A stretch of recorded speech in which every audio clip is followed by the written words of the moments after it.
या इस्तीफा की तलवार लटकानी चाहिए थी और कहना चाहिए कि ये तो मनोज झा रहेंगे या हम रहेंगे। ये नहीं किया। बिल्कुल बिल्कुल। राजपूत युवा जो बेरोजगार रोजगार खोजने की स्थिति में कहीं घूम रहे हैं, भटक रहे हैं, उनको प्यादा बना दिया। सुनिए आपको क्या बोल रहे हैं मनोज झा। अरे तुम ना सुनो जी, तो व्यक्तिगत बात हो गई ना। अब तो राजपूत की शान आनंद मोहन को कह दिया गया, बुद्धि नहीं है। हाँ, उनके बेटा को कह दिया बुद्धि नहीं है। इसका विवाद कौन करेगा? कौन है? महाराज जबरदस्ती का विवाद है। तो ब्राह्मणों का इतना इज्जत करते हैं। मनोज झा ब्राह्मण थोड़ी है कि मनोज झा पर हम रिएक्ट करें, ब्राह्मण पर रिएक्ट करें। मनोज झा पर तो हम रिएक्ट करवे करेंगे। मनोज झा है मिथिलांचल में, ब्राह्मण स्वागत कर देगा उनका। नमस्कार, भारत लाइव देख रहे हैं आप और ये गेम बड़ा है। बिहार की राजनीति में इन दिनों जिस प्रकार से ठाकुरों वर्सेस ब्राह्मण को लेकर विवाद छिड़ा हुआ है, आरजेडी में कहीं ना कहीं ये अंदरूनी कलह कह सकते हैं, महागठबंधन में अंदरूनी कलह कह सकते हैं। क्योंकि जहां एक तरफ आरजेडी और जदयू तमाम लोगों को, तमाम जो जातीय समीकरण हैं उनको लेकर के आगे बढ़ने की कवायदात कर रही है, वहीं दूसरी तरफ मनोज झा के बयान के बाद आनंद मोहन, जिनको कहीं ना कहीं नीतीश कुमार ने जेल मैनुअल बदल के उनको बाहर निकाला। आखिर क्यों आनंद मोहन इस तरीके से हमला कर रहे हैं? क्या जदयू आरजेडी में कलह मची हुई? क्या चेतन आनंद जो आनंद मोहन के बेटे हैं, जो वर्तमान में आरजेडी से विधायक हैं, उनका पत्ता साफ हो सकता है? ऐसी कई तरह की चर्चाएं बिहार के राजनीति में खूब चल रही हैं। गेम बड़ा में आज हम इसी विषय पर चर्चा करेंगे। हमारे पास जो टॉपिक आया है कि लालू ने दिखाई है आनंद मोहन को औकात, चेतन और लवली का भी राजद से खेल खत्म, भाजपा नीतीश भी आगे बढ़ा के फरार। तो क्या आनंद मोहन और उनका पूरा परिवार फंस चुका है? इस विषय पर चर्चा करेंगे। हमारे साथ हमारे सर हैं नमन मिश्रा सर, इनके पास चलते हैं। सर, क्या वाकई में आनंद मोहन ने जो बयानबाजी की है, उनका पूरा परिवार जो सोशल मीडिया पर भरा पड़ा है ठाकुरों को लेकर के, क्या वाकई में ये लोग फंस चुके हैं? क्या ये फंसने का कारण ये बयानबाजी नहीं है जी। दरअसल इससे पहले ही ये मामला लगभग इनका पैकअप हो चुका था। अच्छा। दरअसल नीतीश कुमार ने जब फैसला किया कि आनंद मोहन को जेल से बाहर निकालना है, उस वक्त नीतीश और महागठबंधन के मन में था कि राजपूत समाज एक बड़ा समाज है जिसका वोट बैंक लगभग भाजपा की तरफ चला जाता है, और उस वोट बैंक को आनंद मोहन जब तक थे बिहार में एक्टिव राजनीति में, तब तक अपने पाले में करने में सफल रहते थे, एक हिस्सा उसका जी। अब चूंकि आनंद मोहन के माध्यम से ही अगर हम एक ऐसा एहसान राजपूत समाज पर कर देते हैं, उनके नेता को बाहर निकाल देते, जो फैसला काफी कंट्रोवर्शियल था, और उनको बुलाकर फिर बाहर निकाला गया। निकलने के बाद आपने देखा कि वो आनंद मोहन नहीं दिखे जो जेल गए थे जी। बिल्कुल। ये आनंद मोहन थोड़े अलग थे। इनका रुझान जो समाजवाद की तरफ ज्यादा दिखा जी, खासतौर पे महागठबंधन की तरफ ज्यादा दिखा जी। यहाँ तक कि भाजपा पर हमला करना, कई बार तो लगा ऐसे कि राजद वाले लाइन पर बोलना शुरू कर दिए हैं, ब्राह्मणों को लेकर, फिर अलग अलग बातों को लेकर ये बोल रहे थे। आरजेडी के सुर में सुर मिला रहे थे उस वक्त जी। अब वहां से ये तय हो गया था कि लगभग ये जाएंगे या तो राजद के साथ या जदयू के साथ। राजद इसका फायदा न उठा ले, क्योंकि चेतन आनंद और लवली आनंद ऑलरेडी राजद से चुनाव लड़ चुकी हैं। इसलिए नीतीश कुमार ने अपने एक बहुत बड़े नेता को जिम्मेवारी दी कि वो आनंद मोहन को समझा बुझाकर जदयू ज्वाइन करा ले। इसका राजनीतिक फायदा कहीं ना कहीं जदयू को मिल सकता था। राजपूत समाज इस बात से काफी खुश था कि आनंद मोहन को बाहर निकाला गया। विचित्र बात यह है कि कई पत्रकार भी खुश थे उस राजपूत समाज के कि आनंद मोहन को बाहर निकाला गया, लेकिन आनंद मोहन जैसे जैसे समय बीता वैसे वैसे महागठबंधन से कटते गए। उसका कारण कोई ये नहीं था कि मतलब आनंद मोहन के मन में कुछ चल रहा हो या राजद और जदयू ने दूरी बना ली, ऐसा कुछ नहीं हुआ। परिस्थितियों की वजह से ऐसा हुआ। पहले तो इनके पुत्र को मंत्री बनाने को लेकर एक एजेंडा चला कि भाई राजद से सुधाकर सिंह का पत्ता कटा राजपूत का, तो इनका बेटा युवा है, उनको जगह मिल जाए। नीतीश कुमार ने उस संभावनाओं को समाप्त कर दिया कि मंत्रिमंडल विस्तार नहीं होगा। अब उसे झटका लगता है चेतन आनंद को। बिल्कुल। फिर आप देखिएगा कि कहीं ना कहीं एक खबर जो उड़कर आई थी हमारे पास, और वो उस समय हमने नहीं चलाई, लेकिन वो कंफर्म हो गई खबर बाद में कि राजद में बहुत एक्टिव नहीं है चेतन आनंद जी। पार्टी को लेकर बहुत योगदान पड़ा नहीं है इनका, और इस बात को सार्वजनिक मंच पर भी तेजस्वी यादव बोल चुके हैं, उनको कई बैठकों में टोक चुके हैं। फिर पार्टी का एक नया बन रहा है कार्यालय, उसको लेकर जो योगदान सबसे मांगा गया तो बहुत बढ़ चढ़कर योगदान इन्होंने नहीं दिया। इससे भी एक छोटा सा मनमुटाव है। ये भी एक सर एक बीच में रुकना चाहिए, ये भी खबर आया था कि जब विधायकों का बैठक हुआ था उसमें चेतन आनंद नहीं पहुंचे थे। ये भी हुआ था। और मतलब कहीं ना कहीं तेजस्वी और इनके बीच जो एक शुरू में दोस्ती दिखी, एक विश्वास दिखा, वो विश्वास खत्म हो गया कालांतर के साथ। अब उसका कारण जो भी हो सकता है कि दोनों युवा हों और दोनों एक दूसरे के काटभाज में भी लगे हों। तेजस्वी शुरुआत का डर हो भाई कि कहीं मेरे रिप्लेसमेंट ना बन जाए, ऐसे भी जेल जाने की स्थिति बन रही है। जी बिल्कुल। तो और इनके पिता और लालू यादव में भी यही राजनीति रही है, ऐसे ही दोनों एक दूसरे के दुश्मन दोस्त बनते रहे। और कहीं ना कहीं इसकी वजह से वो मनमुटाव था मन में, और उसका रिजल्ट कैसे निकला जब मनोज झा ने कह दिया ये बात, तो उसे पकड़ लिया। आप अपनी पार्टी के इतने बड़े नेता के खिलाफ कोई विधायक बोल सकता है क्या? नहीं बोल सकता है। लेकिन चेतन आनंद ने बोल दिए। चेतन आनंद के बयान को इतना बड़ा बयान बना दिया कि उसमें आनंद मोहन को कूदना पड़ा, और फिर ये ब्राह्मण वर्सेस कहीं ना कहीं राजपूत हो गया। लेकिन मकसद ब्राह्मण राजपूत नहीं था, मकसद था लालू यादव के दिमाग पर हमला करना, राजद के शीर्ष नेतृत्व को एहसास कराना। देखिए, अगर आपको अपने पार्टी के प्रवक्ता या नेता या किसी बड़े नेता से अगर कोई परहेज है तो आप पार्टी फोरम में बात बोलिएगा, ना कि सार्वजनिक मंच पर आके लिखिएगा।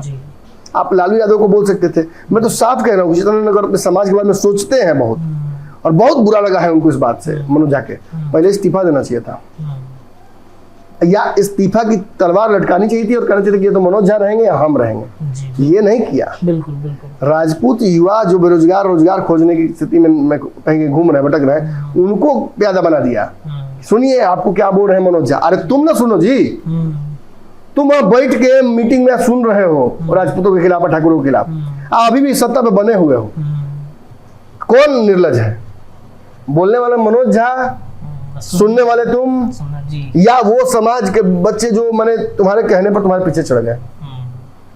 देखिए, एक समय बड़ा होनहार इनको मैं मानता था, और बड़ा इनको मतलब अप्रिशिएट करते कि युवा नेताओं में से हैं।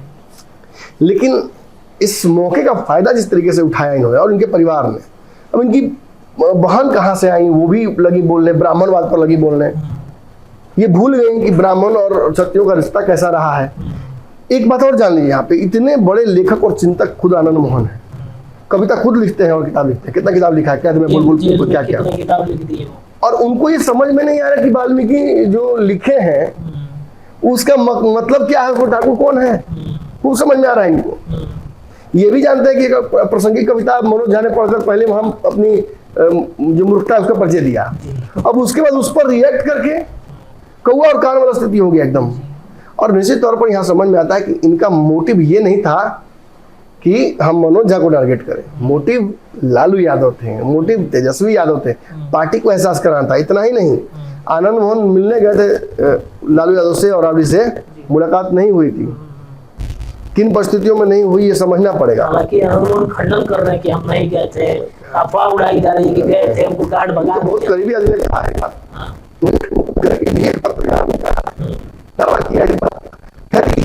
सच्चाई है कि पार्टी को एहसास कराया जाता कि हमारे बारे में सोचो तो देखो, इनको अपनी पत्नी को चुनाव लड़ना है। ये चाहते हैं कि बेटा अगर विधायक है तो पत्नी विधायक हार गई थी तो वो सांसद के चुनाव में जीत जाए। उनके मन में बात चल रही है, और इनको बेचैनी इस बात से भी हो रही है, खुद के भी सांसदी लड़ने की भी बात कर सकते हैं। जदयू में जाने की बात जो आई बात, तो जदयू में जाने की बात को लेकर भी संशय फंसा हुआ इसलिए है क्योंकि संजय सिंह अपना दावा ठोक दिए हैं जी। संजय सिंह साफ साफ ये एहसास करा रहे हैं कि भाई हम राजपूत नेता हैं, आप और कोई और होंगे अपने जगह पर, जदयू वाले हम हैं। लगातार सम्मेलन करना भी आगामी और महाराणा प्रताप की मूर्ति हम लगाएंगे, राजपूतों के सुख दुख में हम शामिल होंगे, आप तो जेल में थे, हम शामिल होंगे तो आप नेता कैसे, बड़ा उनका दावा है। और इसकी वजह से भी कहीं ना कहीं ये पूरा पेच फंस जाता है। अब एक और बात बताते हैं आपको, ये सारी चीजें तो हुई, ठीक है, रिएक्शन तो वो जदयू ने भी दिया, एक कह रहे हैं कि सांप जैसा मार दो ब्राह्मणों को, एक कह रहे हैं भाजपा वाले की गर्दनें काट दो, सभी कह रहे हैं, और खुद तो संजय सिंह ने भी कहा कि हमारी गर्दन काट देना चाहिए। लेकिन जहां इनका बयान मनोज झा पर केंद्रित है, वहीं आनंद मोहन का बयान वहां से भटकता हुआ ब्राह्मणों पर चला गया। पूरा पूरा खेल, उससे फायदा नुकसान किसका होगा? एक तरफ ये हमला कर रहे हैं राजद के नेता पर, और दूसरी तरफ इनके छोटे पुत्र जो हैं वो राजनाथ सिंह से मुलाकात कर रहे हैं। ये सारी संभावनाएं क्या एहसास कराती हैं? इनके दामाद तो राजनीति से जुड़े हुए भी नहीं है जी, वो भी पोस्ट करते हैं, और वो भी पोस्ट करते हैं। तो मतलब कहीं ना कहीं ये बात समझ में आ जाती है कि ये जानबूझकर ब्राह्मण और ठाकुर वाला लड़ाई कराया गया है, इससे राजनीतिक फायदा किसी एक परिवार को मिल जाए, इसलिए ये विवाद एक हफ्ते बाद उठाया गया।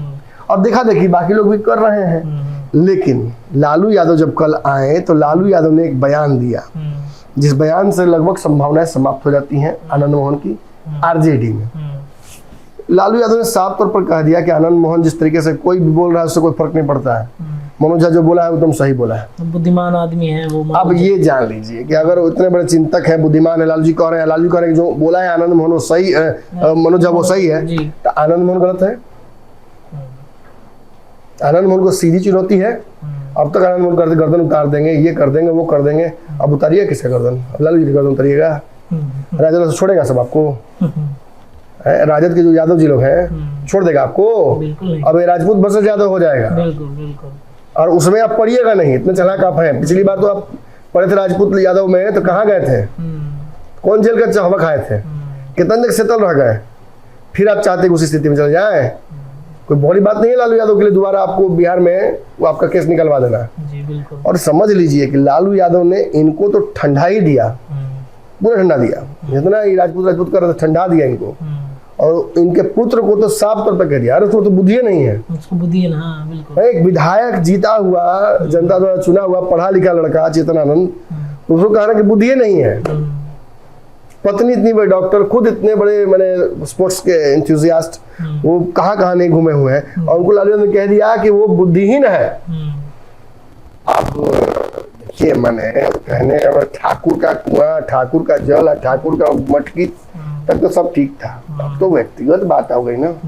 अब तो राजपूत की शान आनंद मोहन को कह दिया गया बुद्धि नहीं है। हाँ, उनके बेटा को कह दिया बुद्धि नहीं है, इसका भी बात कौन करेगा?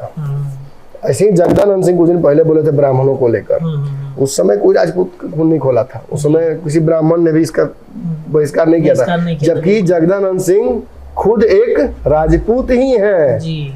तो वो राजपूत होते हुए ब्राह्मणों को बोल सकते हैं, और क्षत्रिय में से किसी को कोई दिक्कत नहीं होगा। कहने के लिए सब क्षत्रिय कहेंगे कि नहीं ब्राह्मणों का बहुत इज्जत करते हैं, लेकिन एक क्षत्रिय इस तरीके से बेइज्जत करता है तो उस समय कोई खड़ा नहीं होता है। लेकिन ठाकुरों पर बोली हुई एक कविता भी एक फर्जी ब्राह्मण द्वारा इतना बुरा लग गया कि संपूर्ण बिहार के ब्राह्मणों को चुनौती दे दी, वंश खत्म कर देंगे, ये कर देंगे, वो कर देंगे। आप भूल जाते हैं लोग कि क्या परशुराम ने किया था। आपने तो कल एक खबर भी चलाया सुरभि आनंद के, वो पोस्ट करके लिखा है ब्राह्मणवाद को अपने अंदर के ब्राह्मणों को मारो। निश्चित तौर पर ये इसको this is being escalated beyond any reasons, और ये कहीं ना कहीं इस बात का भी एक परिचायक है कि राजनीति में नेता कैसे अपने समाज का उपयोग और दुरुपयोग करते हैं। और इतना ही नहीं, देखिए हम तो यही नहीं कह रहे हैं, मैं साफ बोल दूं कि चेतनानंद और लवली आनंद को आगे चल के इनकी राजनीति संभावनाएं जो राजद में है उसको लेकर भी बहुत चिंता है। मैं बता दूं आपको, लालू यादव ने मुलाकात क्यों नहीं की आनंद मोहन से? ये जो जदयू का घुरबेटन कर रहे थे उससे बहुत परेशान थे लालू यादव कि जदयू को फायदा पहुंचाएगा, जदयू के साथ घूम रहा है, हम दे रहे हैं पत्नी को और बेटा को टिकट, आई जा रहे हैं वहां जदयू में। नीतीश कुमार जिस दल से निकलवा दिया, लग रहा है कि बड़े कर्जदार हो गए हैं। इसकी वजह से ये नाराजगी लालू यादव की भी है, और उस नाराजगी का परिचय कल हमने देख लिया उस गुस्से में। लेकिन सबसे बड़ी बात, अब चूंकि यहाँ से रास्ता क्या बचता है कि भाई उनका पुत्र एक भाजपा में दिमाग लगा रहा है और खुद ये ललन सिंह के संपर्क में है, लेकिन ये जान लीजिए कि दोनों ने आगे बढ़ाकर पीछे हाथ खींच लिया। क्यों? इसका एक बहुत बड़ा कारण है। इसका कारण ये है कि कहीं ना कहीं आज जो बोलते ब्राह्मणों पर ये बात चली आई, तो कौन ब्राह्मण का वोट नहीं चाहेगा? क्या नीतीश जी नहीं चाहेंगे, या भाजपा ब्राह्मणों को नुकसान पहुंचाना चाहेगी? अगर आनंद मोहन आते हैं तो सीधे तौर पर हो जाएगा कि ब्राह्मणों के खिलाफ बोलने वाला आ गया। यहाँ भी आपके लिए रास्ता बंद ही है फिलहाल। आगे चल के संभावना बनेगी, मुझे लगता है कि अपनी राजनीतिक पार्टी अलग बनाने की तैयारी कर रहे हैं जी। तो यही उसी कड़ी में आगे बढ़ेंगे। आनंद मोहन अपना एक संगठन बनाएंगे क्या राजपूतों को लेकर के, राजपूताना ब्रांड इस टाइप तरीके कुछ करके, क्योंकि दोनों तरफ ये सारे राजपूत तो इनके साथ अब आएंगे नहीं, मैं बार बार बात कह रहा हूँ। अब वो पहले वाली बात तो है नहीं। इस तरीके के बयान देकर अप्रासंगिक ये राजपूतों के सेंटिमेंट को नहीं, मैंने कमेंट में भी देखा कई राजपूत समझदार हैं, कह रहे हैं कि महाराज जबरदस्ती का विवाद है, मनो तो ब्राह्मणों की इतना इज्जत करते हैं, मनोजा ब्राह्मण थोड़ी है कि मनोजा पर हम रिएक्ट करें, ब्राह्मण पर रिएक्ट करें, मनोजा पर तो हम रिएक्ट करवे करेंगे। मनोजा आए मिथिलांचल में, ब्राह्मण स्वागत कर देगा उनका। मैंने एक बात समझिए, ठीक है, ये मैं जातिवाद से ऊपर उठकर बोल रहा हूँ ये बात कि जगदानंद का बयान जो था वो ब्राह्मणों पर केंद्रित था। तो राजपूत के पुरोहित तो ब्राह्मण हुआ करते थे, ठीक है, राजपूत नहीं रिएक्ट किए। लेकिन अगर मनोज झा जैसे छद्म ब्राह्मण अगर रिएक्ट करेंगे राजपूतों पर तो ब्राह्मण छोड़ देंगे क्या? ब्राह्मणों का सबसे पहला अगर कोई समर्थक रहा है या ब्राह्मणों के साथ चलने वाला कोई हितैषी रहा है, या आप उसे इस तरह देख सकते हैं कि अगर कोई पंडित है उसका जजमान है, पहले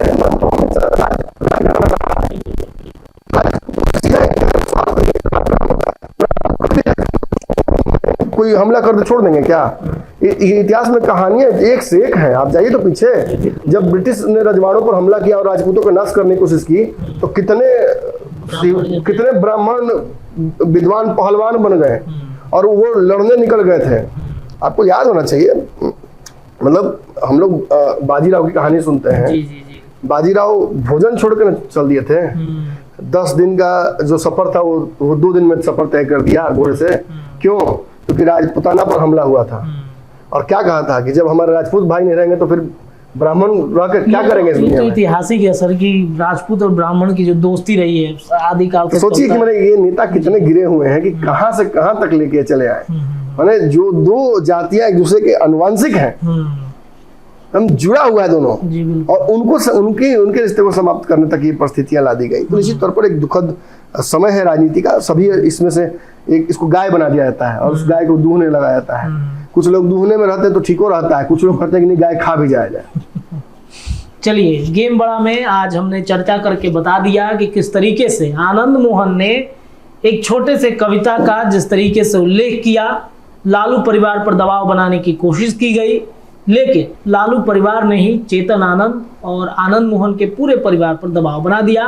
और एक रास्ता जो आनंद मोहन चाहते थे कि हम बनाए महागठबंधन के लिए, वो रास्ता ही अब बंद होती हुई आनंद मोहन और उनके पूरे परिवार के लिए दिखती हुई नजर आ रही है। आप भी अपनी राय कमेंट में रखिए और बताइए कि आनंद मोहन और पूरे परिवार ने जिस तरीके से बयानबाजी की है उस पर क्या कुछ प्रतिक्रिया आपकी हो सकती है।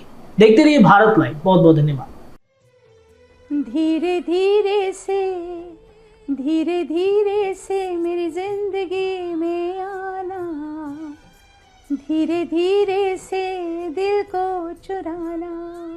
नमस्कार, मैं अनुराधा पौडवाल 26 नवंबर को पैनोरमा स्टार सीजन 6 के कार्यक्रम में पूर्णिया बिहार आ रही हूँ। मुझे पैनोरमा ग्रुप के निर्देशक संजीव मिश्रा जी ने बुलाया है, तो हम सब मिलते हैं पैनोरमा ई होम्स में शाम 7 बजे। नमस्कार। अगर ये वीडियो पसंद आई और वह बिहार के राजनीति और बिहारियत से सरोकार रखेनी तो सब्सक्राइब बटन दबा के चैनल के सब्सक्राइब कर ली। ओजे एगो घंटी बा, ओकरा बटन दबा देला से कुल सटीक और मारक खबर रुआ मुफ्त में मिल जाई। अगर रुआ पत्रकारिता के हमनी के नया प्रयोग में सहयोग कर चाहतानी तो ज्वाइन बटन दबा दी। पेटीएम नंबर नोट कर ली 9386816700। धन्यवाद।